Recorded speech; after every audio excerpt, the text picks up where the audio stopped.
Sud Radio, le Grand Matin Week-end, 7h-10h, Laurence Garcia. Bienvenue à vous qui nous rejoignez. Je vous rappelle la question qu'on vous pose sur Twitter et sur nos réseaux. Le président Macron hué et insulté à haut rang hier. Qu'est-ce que vous pensez de sa visite en Algérie? C'est un échec, c'est une humiliation, c'est une visite malgré tout utile pour l'avenir.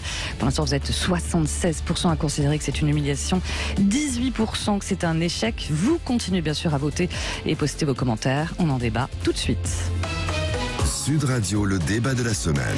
Et pour en débattre, on retrouve notre journaliste politique du dimanche, comme on l'appelle. Bonjour Johan Gillet. Bonjour Laurence Garcia.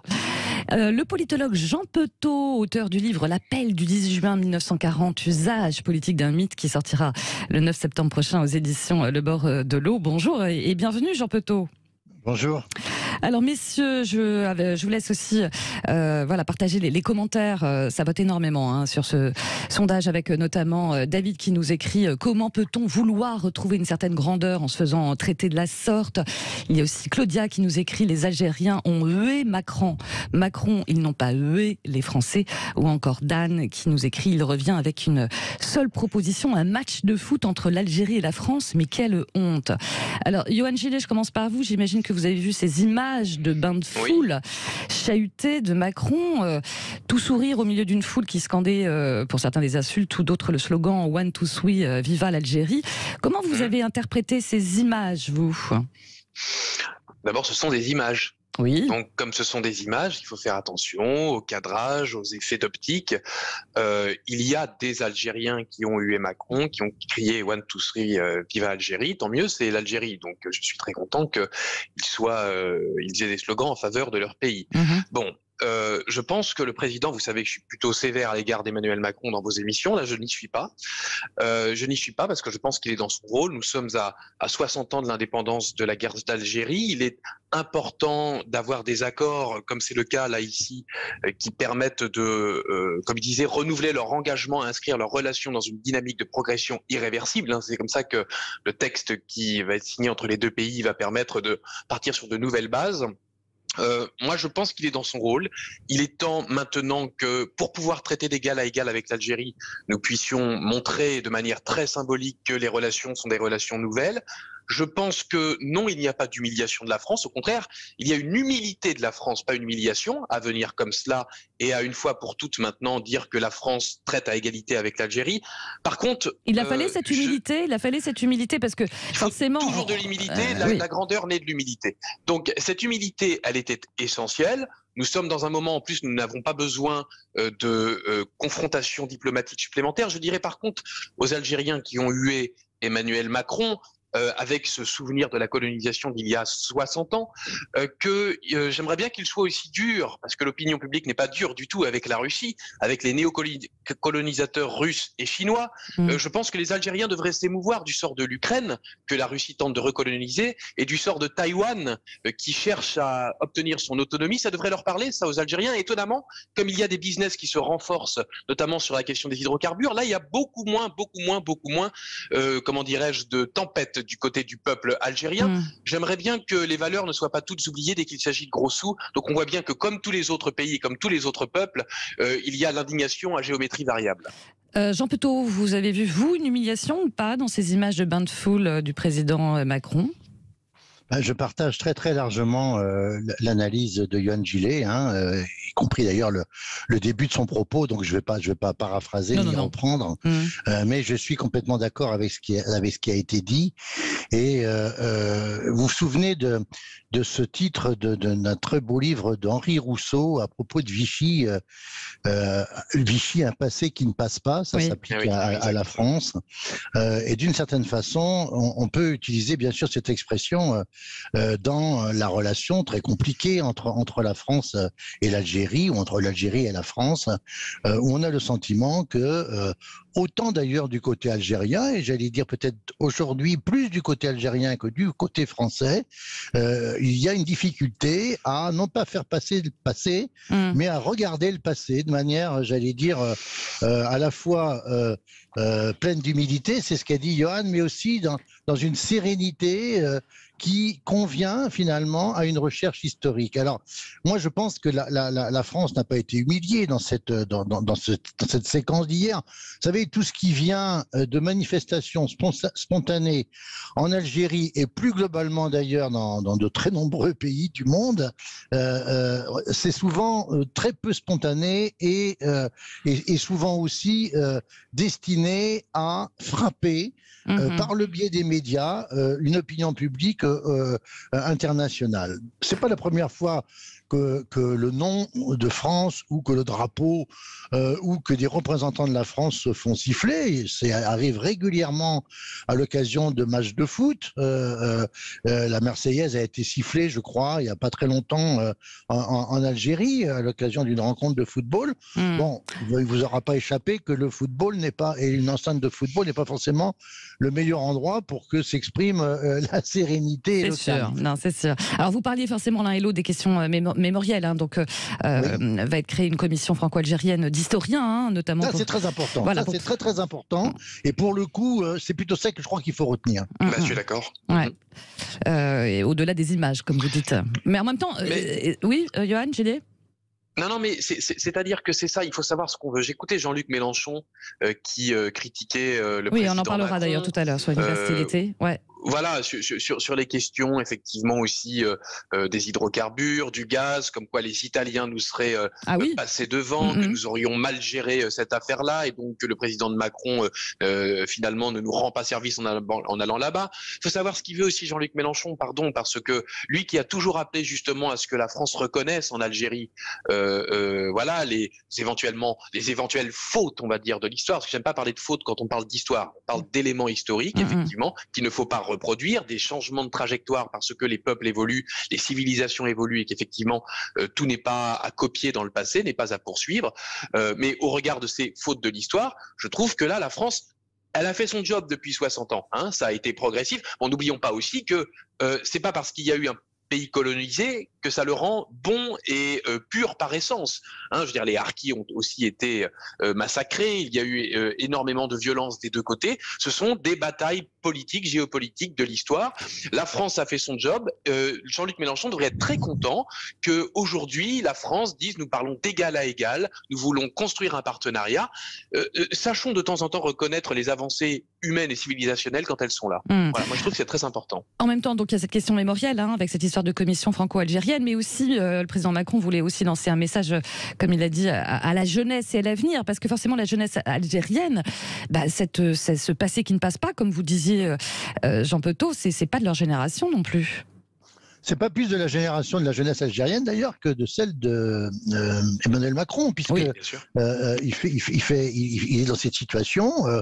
Alors on peut mettre effectivement un peu à part et Nicolas Sarkozy et François Hollande, mais lui pour le coup est bien né postérieurement à la fin de la guerre d'Algérie. Je crois tout simplement que pour essayer d'avancer dans la compréhension du passé et de l'histoire, il faut pouvoir avoir accès aux archives, il faut pouvoir avoir une lecture croisée. Alors il y a déjà eu des travaux universitaires conjoints entre la France et l'Algérie.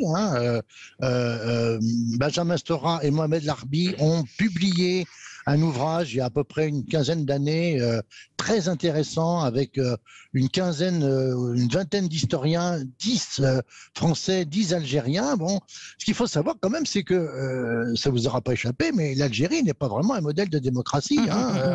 Et d'ailleurs, cette jeunesse dont on s'est employé à montrer les images hier, c'est aussi celle du Hiram, c'est-à-dire de manifestations en Algérie contre une clique qu'il faut bien appeler d'ailleurs à la fois j'allais dire industrielle, militaro-pétrolière ou militaro-énergétique, qui se retrouve d'ailleurs dans une situation plutôt privilégiée aujourd'hui, consécutivement aux événements en Ukraine et aux conséquences de ce qui s'est passé, c'est-à-dire la volonté de l'Europe d'être indépendante du gaz russe, là pour l'Algérie et pour cette clique FLN, dont il faut rappeler aussi quand même que le FLN a été aussi celui qui a écrit une histoire officielle de la décolonisation et de la guerre d'Algérie à remettre en cause. Ouais.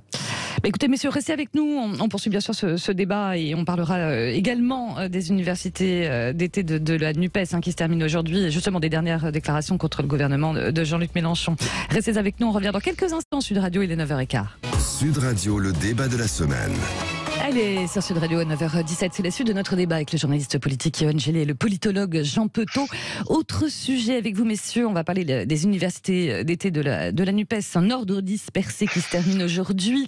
Alors évidemment, objectif, montrer qui a le leadership à gauche. Belle affiche du côté des amphis d'été des Insoumis qui, vous le savez, ont organisé des débats chocs avec leurs opposants, les ministres Marlène Schiappa, Olivia Grégoire, Clément Beaune et l'ex-garde des Sceaux Rachida Dati qui a fait le show hier. Je ne sais pas si vous avez vu, gros débat spectacle. Oui. Elle est une insoumise, comme elle l'a dit. C'est ça. C'est habile quand même. Indisciplinée, oui. Insoumise, non. C'est-à-dire, oui, elle est indisciplinée, insoumise. Je suis indisciplinée. Invitez-la sur un plateau de télé, vous allez voir si vous allez réussir à tenir votre émission. Je préfère être avec vous. Dites-moi, c'est quand même assez habile, honnêtement, d'un point de vue politique, de la part des Insoumis, non ? Oui, c'est-à-dire que Jean-Luc Mélenchon, lui, souhaitait qu'il y ait un grand rassemblement, effectivement, de cette alliance de la NUPES. Ça n'est pas le cas. Bon. Honnêtement, là-dessus, moi, je ne serais pas critique, en tout cas pas de critique négative. On sait depuis le départ que c'est un rassemblement qui est hybride. On sait que c'est une volonté politique d'intelligence collective pour essayer de faire majorité sans pour autant faire fusion, c'est-à-dire respecter l'identité de chacun. Forcément, on nourrit après, j'ai envie de dire, les colonnes des éditorialistes des journaux parce qu'il y a forcément des affrontements en interne, etc. C'est plus difficile que lorsque l'on a un parti unique. Donc Jean-Luc Mélenchon n'a pas réussi à rassembler tout le monde. Par contre, là où tout le monde les attend finalement sur leur capacité à composer, ils ont montré là par les universités d'été qu'ils étaient capables de débattre avec leurs adversaires. Donc finalement, ils ont fait taire leurs détracteurs qui leur reprochaient de ne jamais être dans la conciliation, en tout cas sur le plan de l'affichage. Je ne dis pas que sur le fond, ça va changer dans l'hémicycle, puisque Jean-Luc Mélenchon prévoit un compte à rebours de la dissolution de l'Assemblée nationale. Donc, et une marche mi-octobre contre, je le cite, la mauvaise politique du gouvernement. Mais ils ont bien géré. Ils ont bien géré les universités d'été. Moi, je ne trouve pas que ça fasse une mauvaise image. Ça nous amuse, nous autres journalistes, parce que ça nourrit les colonnes de l'été. Mais honnêtement, ça s'est plutôt bien passé. C'est le PS, à la limite, qui est le plus en difficulté, parce que c'est soit le moment de la réconciliation en interne au PS entre ceux qui étaient pour et contre finalement cette alliance de la NUPES, et c'est surtout le PS qui doit aujourd'hui faire un gros boulot de travail, de réconciliation et de dialogue en interne. C'est également votre diagnostic, Jean Petot, habile que d'avoir ouvert les débats à la Macronie et à certains ministres et à Rachida Dati, habile d'un point de vue politique? Je pense que, encore une fois, on a la démonstration que Jean-Luc Mélenchon et son équipe sont de vrais experts en communication, savent monter des coups et parviennent, avec évidemment de l'audace, à éventuellement même parfois tordre le bras d'un certain nombre d'interlocuteurs. Alors, on l'a vu pendant la séquence présidentielle et surtout post-présidentielle et législative, là, ils ont véritablement tordu le bras, ou tordu les bras de leurs alliés, aussi bien PS, PC que Europe Écologie Les Verts. Alors, tout cela ne dure pas forcément. Vous avez vu que, à la faveur de la préparation des européennes à venir, et pourtant c'est pas demain, c'est quand même après-demain, chacun entend bien jouer sa propre partition et rester dans son propre couloir pour se compter. Ça, c'est la volonté d'Europe Écologie Les Verts. Les écologistes réussissant toujours assez bien à franchir l'obstacle des européennes, mais aussi le Parti socialiste, alors que la France insoumise, beaucoup plus en délicatesse sur cette question, voudrait éventuellement adopter la stratégie du coucou. Alors, ce que je veux... la stratégie du coucou, vous avez dit, c'est ça? Oui, ça consiste à éventuellement mettre ses œufs dans le nid des autres et puis d'attendre un peu de se faire couver pour être évidemment les plus importants et dégager ceux qui vous ont abrité. Mais ce que je veux indiquer, c'est que que finalement, tout ce à quoi on a assisté dans cette séquence, et c'est souvent le cas d'ailleurs des universités d'été, c'est une sorte de tour de chauffe, hein, comme si les formations politiques chauffaient leurs pneus et laissaient un peu de gomme sur l'asphalte avant d'engager la véritable course qui va être... c'est le jeu en même temps, c'est un peu le jeu, non, avant la rentrée, c'est ça? Oui, c'est-à-dire qu'effectivement, il faut occuper l'espace, les cadres estivaux s'y prêtent, si je puis dire, quand il ne fait pas trop chaud et qu'il n'y a pas le feu au lac, mais il y a aussi cette volonté de prendre des positions préférentielles dans la perspective du mois de septembre-octobre, et de ce point de vue-là, on voit bien que ces universités d'été aussi servent un peu de teasing, en quelque sorte, de bande-annonce de ce qui va se passer. Je voudrais ajouter un tout petit mot. Ce qui est plus surprenant quand même, c'est la stratégie de ceux qui ont accepté de se prêter au à jeu, c'est ça. Totalement. Les ministres, vous voulez dire?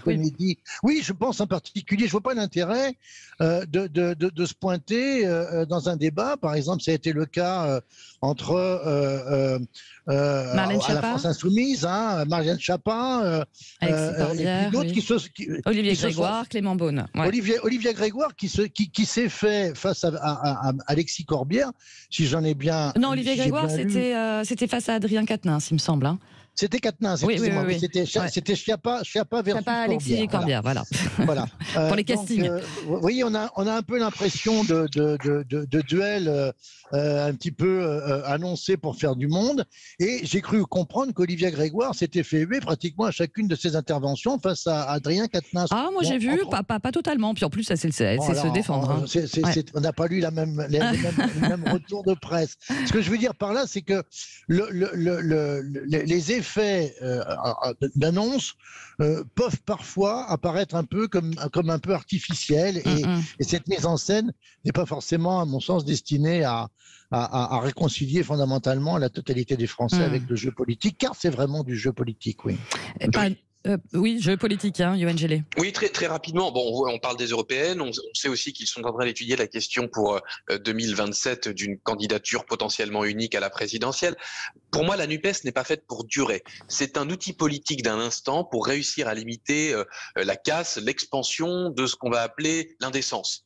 C'est quand le président de la République appelle à la fin de l'abondance, tout en actant le fait qu'il y ait 40 milliards de dividendes qui soient versés aux actionnaires par les grandes entreprises. Donc vous parlez de l'indécence, mais c'est ça. Voilà.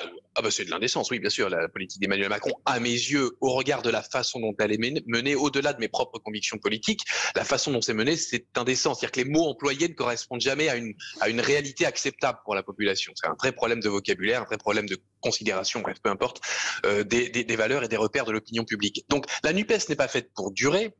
Par contre, pourquoi est-ce que le gouvernement accepte d'aller débattre?